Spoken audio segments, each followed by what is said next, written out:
Mbak Ismi, gimana kabarnya? Alhamdulillah baik. Alhamdulillah, terima kasih sudah meluangkan waktunya Iya untuk ya. hadir, untuk ngobrol di podcast Alhamdulillah. ini gitu. Karena kan saya itu mengajak orang-orang yang bisa menginspirasi juga.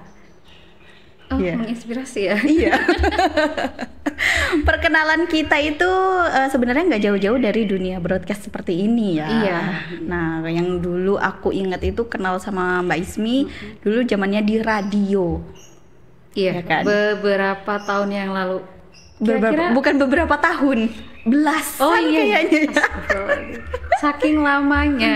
Jadi sampai lupa. Kira-kira sekitar 10 tahun lebih kali ya. Lebih, mungkin hampir 15 ya, 15 tahun. Itu kita masih unyu banget ya. Unyu.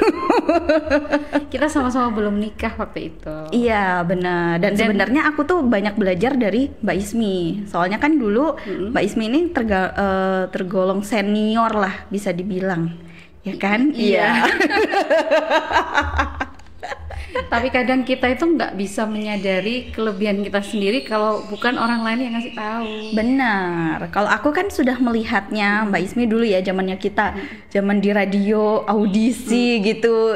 Gimana kerennya Anda gitu. Aduh, zaman dulu. Zaman dulu. Masih Oke. poni lempar ya. Oh iya. Ya kita belum berhijab Belum. saat itu. Kita masih poni lempar, terus kita masih eksis foto dari atas. Iya. Yang gini gimana gitu ya. Ya ampun, kita jadi kayak geli ya sebenarnya ya. Geli Kalau sendiri. diinget-inget iya, makanya aku sampai bikin Facebook baru. Karena dulu Facebook belum pakai hijab, terus dengan pose alay, Iya. dengan status alay, nama yang alay, imuit Iya gitu. iya. Aku sampai bikin Facebook baru setelah aku kerja, masuk dunia kerja, ketemu teman-teman baru, ngerasa Facebook yang lama, Allahu Akbar, kayaknya aku perlu ganti identitas deh. Iya iya. Akhirnya Facebook yang lama aku tutup, bikin baru. Oh iya, seharusnya memang seperti itu ya, untuk Iya. membuka lembaran baru Nah, lagi benar. gitu. Jadi kita udah menutup yang lama-lama yang kategorinya alay. Iya, meskipun sudah dihapusin, tapi ternyata lihat aja udah geli sendiri. Astagfirullahaladzim. Kenapa kita dulu segini? Iya benar, Seperti benar. ini gitu ya, jadi Benar, lucu. iya. Oke, perjalanan karirnya Mbak Ismi yang saya tahu itu kan di dunia broadcast gitu. Memang udah hobi atau ya ini kemampuan aku gitu.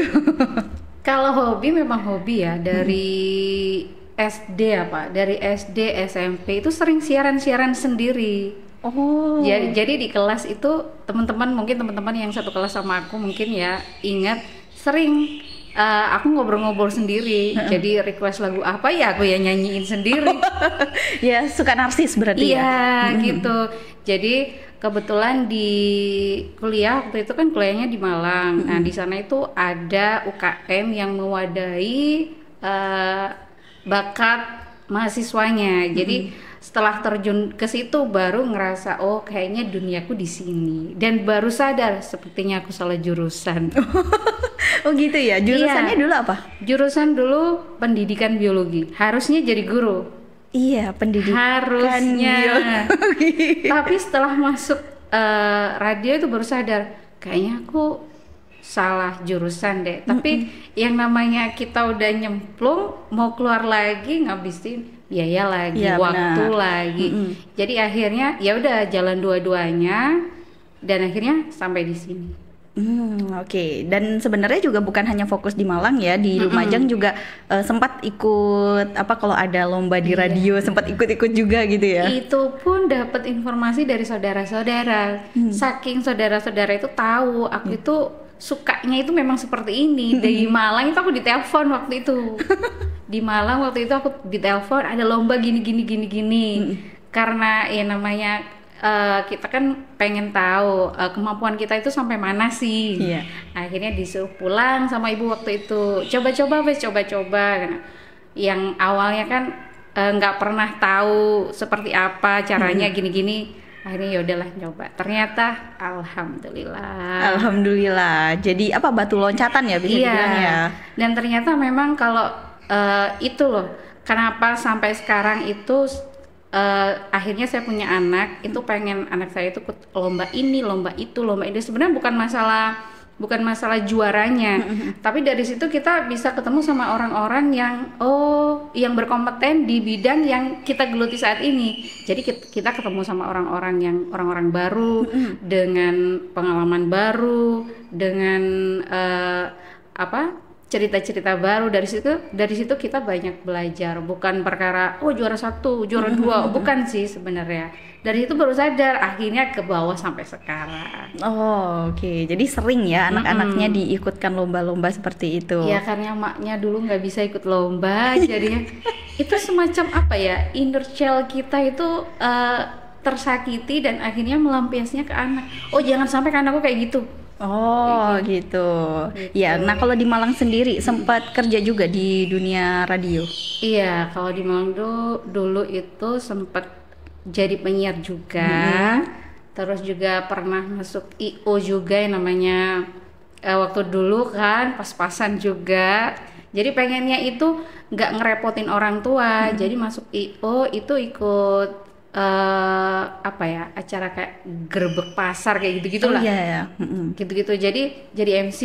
Jadi setiap Sabtu Minggu yang lain teman-teman main, saya harus kerja cari cuan gitu ya. Dari kecil itu berarti sudah ada jiwa entrepreneurnya gitu ya. Iya, nggak tahu, seneng aja. Jadi kayak sebenarnya kita dikasih bisa ya, minta sebenarnya bisa ya. Cuma kalau kita menghasilkan sendiri tuh rasanya tuh beda. Jadi kayak ada kepuasan tersendiri. Ternyata aku bisa loh. Iya, benar. Ini apa namanya ya? Suatu semangat tersendiri juga gitu ya buat kita. Kalau misalkan kita sudah menghasilkan uang, jadi bisa pengen semangat lagi, rajin menabung lagi, pengen beli apa, kita bisa beli sendiri, terus nunjukin ke orang tua gitu. Nah, itu poinnya. Sebenarnya kan ada beberapa anggapan, kenapa sih kok gini Ahmad cari duit bukan nggak dikasih sama suami, mungkin ya ada beberapa obrolan seperti itu. Sebenarnya bukan masalah dikasih nggak dikasih ya, tapi kadang kita itu punya goal sendiri gitu. Jadi pengen ngembangin ini biar saya dapat ini, pengen ngembangin ini. Jadi memacu kita untuk terus belajar dan belajar lagi. Keren. Jadi sebenarnya kalau kita lihat dari karirnya Mbak Ismi sendiri, itu kan dari awalnya di dunia broadcast. Terus kemudian apa fokusnya di radio-radio aja atau sebenarnya pernah masuk di satu perusahaan atau kantor? Pernah masuk di perusahaan kantor. Waktu itu masih ada lah anggapan orang tua yang menganggap kalau di radio itu bukan kerja, jadi kayak main. Iya. Ada anggapan yang seperti itu. Jadi ya oke lah. Waktu itu akhirnya setelah kerja di radio di Lumajang, dulu di Malang pernah kerja di Radio Malang, di Lumajang pernah kerja di Radio Lumajang, terus masuk ke salah satu lembaga pembiayaan lah di Lumajang, jadi admin kredit waktu itu. Gitu. Jadi kantoran. Kelihatan orang tua pakai seragam, pakai sepatu, kelihatan cantik gitu. Iya, karena memang orang tua tuh kadang melihatnya dari sisi itunya ya. Anak saya udah kerja pakai sepatu, pakai seragam kayak gitu. Kan kalau misalkan pengusaha nggak begitu kelihatan ya, tapi sebenarnya hasilnya lebih kelihatan. Pengusaha loh. Bener. Tapi memang dari situ sih saya baru sadar, ternyata aku lebih sukanya di sini gitu.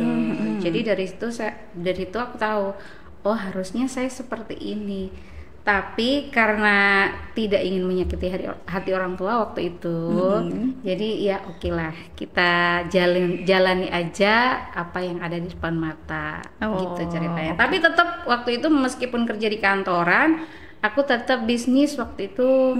Jadi waktu kerja di kantoran, aku juga buka bisnis rental mainan anak waktu itu. Jadi kerjanya bareng, double. Tapi itu posisinya sudah nikah? Itu sudah nikah, anak masih umur 1 tahun waktu itu. Jadi karena belum punya pegawai, dulu masih belum punya pegawai, jadi semuanya dihandle sendiri. Yang ngadmin, ya bersih-bersih mainan. Jadi bagi tugas sama suami waktu itu. Karena suami juga kerja, tapi kerjanya lebih fleksibel.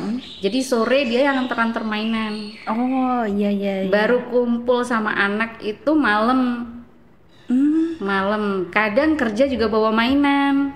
Jadi sekali jalan biar nggak bolak-balik gitu. Oh iya, jadi dulu itu meskipun kerja kantoran tapi sudah mulai menata ya, sudah mulai. Soalnya memang sudah kepikiran kayaknya aku nggak bisa terus-terusan di kantor. Oh jadi sudah ada pikiran.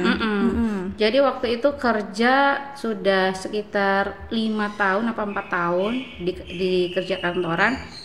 Terus aku mikir sama suami, kayaknya nggak bisa kalau kita terus-terusan kayak gini, terus-terusan di kantor, harus ada salah satu yang di rumah. Kalau suami yang di rumah kan kayaknya nggak mungkin ya. Terus akhirnya ya udahlah kita buka bisnis yang sekiranya bisa dihandle di rumah. Jadi waktu itu sambil ngadmin di kantor, ngadmin juga balesin cetan gitu dulu.